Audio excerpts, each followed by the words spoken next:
intaanan dhex iman qurbaha timaan ku lahaa dhakada dharaara haddaanad jarin u sii dhaadhaca garbaha hadeerse dhammaado oo garoon dhagax baa ku hadhay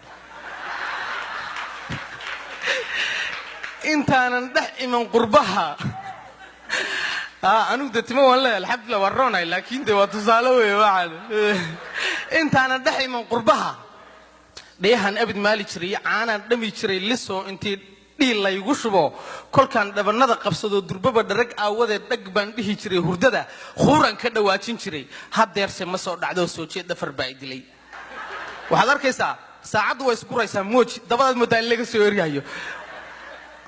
waa bilaa camal haddana biisi tahay wey intaanan dhex iman qurbaha dheef baan cuni jiray la hubo inay dhadhan leedahoo shakiga xaaraan ka dheer bisaylna u dheryahoo dhardhaar saddex gees iyo dab iyo dheri loo rakibay gabadhu ku dhibtootay oo intii laga dhowray saxar weliba isu dheelitiran haddase dhuuniga la cuno dhabtii garan mayna rabbow naga dhaaf dembiga xaaraan baan cunaa ma dhihi karo laakiin waxun baan walaaqa intaanan dhex iman qurbaha dhar baan xidhan jiray asturan dhafoorna ma xiiran jirin aniga ma aha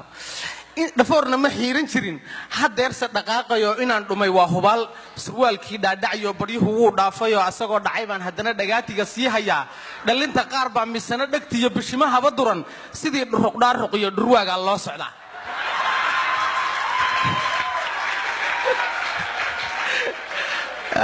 halkaa aan ku yar hakado dhuruqdhaaruq iyo dhurwaagaa loo socdaa waxaan isdhahaa talow ma dhabarkiiyo jeenigiiyo raggii dhinac baa qallalay xanuunkii qalajiyaha ee dhinaca dadka soo ridi jireed mooysaa inuu ku wada dhacay dadka saas waxaase kaaga daran niyo surwaalkani soo ma dhaco meeshana waa saaran yahay oo ma dhacayo dabadiina waa ka hooseeya intaanan dhex iman qurba dhurwaaga waa kii ragga wadigaysa intaanan dhex iman qurbaha dhulkii hooyee wacnaa habluhu dhaqanka iyo hiddaha dhaliil uma yeeri jirin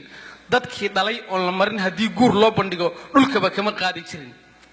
oo hadduu hadal ruux ku dhaho asluub dhowrsooni iyo xishood bay dhiman jireen xagga waa ka soo horjeesanaya hadda kabankeeda soo tura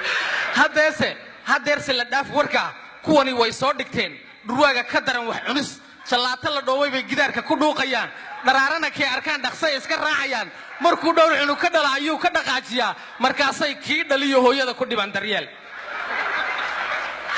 kuwaaba intay dhaxaan habeen soo dhelmanayn halkuu gabo loogu dhaco ayaynaba dhaafahayn ileen waa qoom dhacmaya shiishay isku dhiibayaan waxay ka dhigteen shaqaba tufaaxa dhalaaliyo dhuxulo noo saar heblay